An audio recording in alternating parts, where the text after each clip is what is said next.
সবার মনেই প্রশ্ন জাগে, ইস্তেখারা অর্থ কি? ইস্তেখারা শব্দের আবিধানিক অর্থ হলো কোনো জিনিসের ক্ষেত্রে কল্যাণ কামনা করার অর্থে। আপনার যদি কোনো কাজ করার ইচ্ছা হয়, কাজটি আপনার জন্য কল্যাণকর নাকি বিপজ্জনক, এই বিষয়ে আল্লাহর কাছে পরামর্শ তলব করা। সলাতুল ইস্তেখারা হলো আল্লাহর নিকট কোনো জিনিসের ক্ষেত্রে কল্যাণকর কামনা করা। কোনো কিছু নিয়ে সিদ্ধান্তহীনতা থাকলে এই নামাজটা পড়া হয়। এই নামাজটি খুব নিয়ামতপূর্ণ একটি নামাজ। এই নামাজটির নিয়ম হলো 2 রাকাত নামাজ পড়বে, তারপর নামাজের শেষে আল্লাহর প্রশংসা করবে, অতএব আল্লাহর কাছে মাপ চাইবে, আল্লাহর হামদ পড়বে, তারপর রাসূলুল্লাহ সাল্লাল্লাহু আলাইহি সাল্লামের উপর দুরূদ শরীফ পাঠ করবে, তারপর একটি দোয়া পাঠ করবে।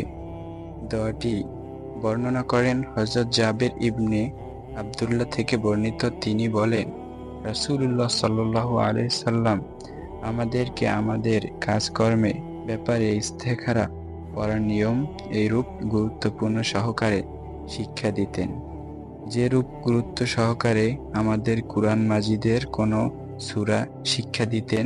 তিনি বলেন, যখন তোমাদের কেহ কোনো কাজ করার ইচ্ছা করে আর সে উহার পরিণতি সম্পর্কে চিন্তিত হয়, তখন তাহারা এইভাবে ইস্তেখারা করা উচিত যে সে প্রথম 2 রাকাত নফল নামাজ আদায় করবে, এরপরে এই দোয়াটি পাঠ করবে।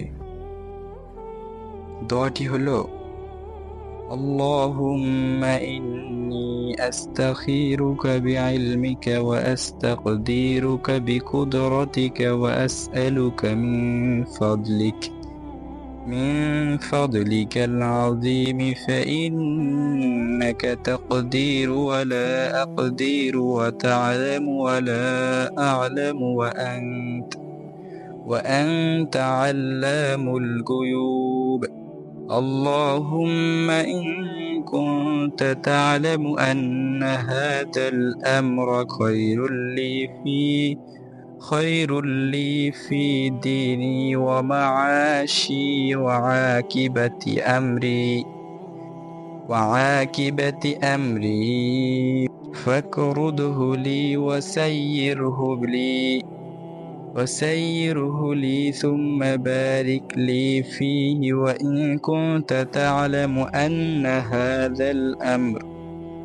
هذا الأمر شر لي في ديني ومعاشي وعاقبة أمري فاصرف عني واصرفني عنه واقرض لي الخير حيث كان ثم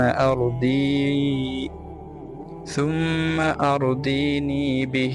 যখনই দেখবে তোমরা কোনো খারাপ সিদ্ধান্ত আসছে, খারাপ জিনিস হচ্ছে তোমাদের সাথে, তোমাদের নিজের কাছে খারাপ লাগতেছে, তখনই এই ইস্তেখারা নামাজটা পড়বা 2 রাকাত, তারপরে এই দোয়াটি পাঠ করবা। আল্লাহ তাআলা তোমাদের দোয়াকে কবুল করে নিতে পারে।